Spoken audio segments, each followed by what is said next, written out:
ఇక ఉత్తరాంధ్ర ప్రాంతం గురించి మాట్లాడుకుంటే ఏ విశాఖపట్నాన్ని అయితే జగన్మోహన్ రెడ్డి ఎగ్జిక్యూటివ్ రాజధానిగా అతను ప్రకటించాడో ఆ విశాఖపట్నం ప్రజలే జగన్మోహన్ రెడ్డి వాళ్ళ శ్రేణులు వాళ్ళ నాయకులు విశాఖపట్నం వేదికగా సాగించిన భూ యజ్ఞం, అక్కడ చేసిన అరాచకాలు, అక్కడ పరాధీనమైన ఆస్తులు, అక్కడ ప్రకృతి వనరులు కొల్లగొట్టిన తీరు, వీటన్నిటినీ ప్రత్యక్షంగా అనుభవపూర్వకంగా రిలీజ్ అయిన తర్వాత రాష్ట్రంలోనే అత్యధిక మెజార్టీ తోటి విశాఖపట్నం పార్లమెంటు స్థానాన్ని 5 లక్షలకు పైగా ఓట్ల మెజార్టీతో ఎన్డీఏ కూటమి అభ్యర్థి శ్రీభరత్ నెగ్గగలిగారు అని అంటే,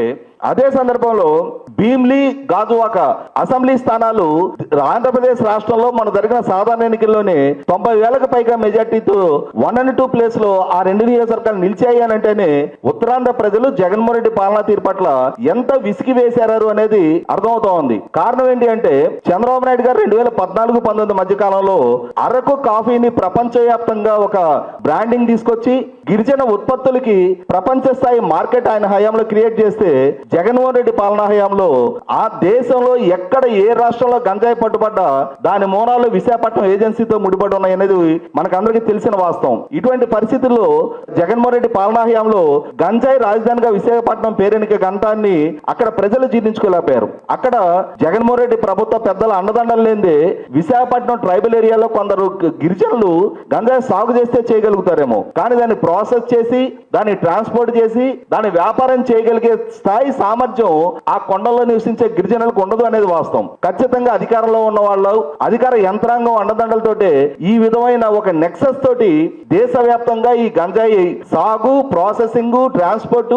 వ్యాపారం కూడా వైసీపీ హయాంలో నిర్వహించగలిగారు. కాబట్టి ఆంధ్రప్రదేశ్ రాష్ట్రం అన్న విశాఖపట్నం ఏజెన్సీ ప్రాంతం అన్న దేశవ్యాప్తంగా గంజాయి సాగుకు మాత్రమే పేరెన్నిక కన్నా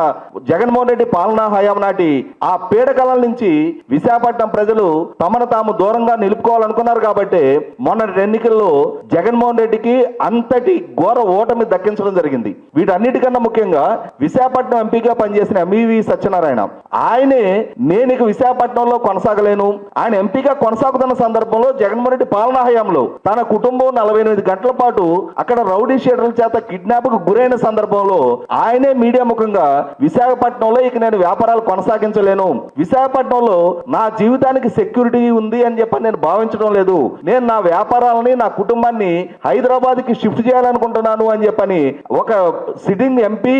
అధికార పార్టీ ఎంపీ ఆనాడు వ్యక్తం చేసిన అభిప్రాయం చూస్తేనే సామాన్య ప్రజానీకం ఇంకా విశాఖపట్నంలో ఎంతగా టెర్రరైజ్ అయిపోయారు అనేది మనకందరికీ కళ్ళ ముందు కనిపిస్తా ఉన్న వాస్తవం. ఇటువంటి పరిస్థితుల్లోనే నాడు వైసీపీ పార్టీలో సీనియర్ మంత్రులుగా పనిచేసిన నాటి రెవెన్యూ మినిస్టర్ ధర్మాన ప్రసాదరావు గారి దగ్గర నుంచి బొత్స సత్యనారాయణ గారి దగ్గర నుంచి కూడా ప్రాంతీయ విద్వేషాలు పెంచే విధంగా 3 జిల్లాల ఉత్తరాంధ్ర ప్రాంతానికి ప్రత్యేక రాష్ట్రం ఇవ్వాలి అని చెప్పని అక్కడ ప్రజలలో ప్రాంతీయ విద్వేషాలు పెంచడానికి చేసిన ప్రయత్నం తప్ప అక్కడ ప్రాంత